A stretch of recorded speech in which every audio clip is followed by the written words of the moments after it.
Hey everybody, my name is Marcus, and in this video I will show you a simple way how you can add a service in Xero. So let's start. The first thing you want to do is just be in Xero, and when you're going to be here, you want to click on business and then products and services.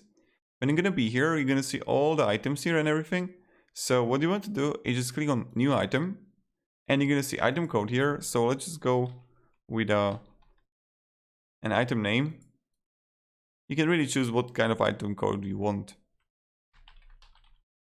Now we're gonna unit price here, 50, and this is purchase description service. Now you can simply choose like which expenses is it.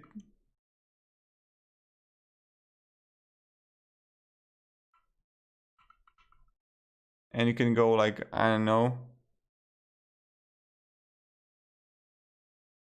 I sell on 80, sales account.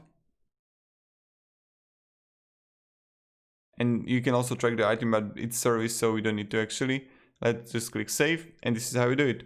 And this is how we add a service in Xero. So have a great day and goodbye. See ya.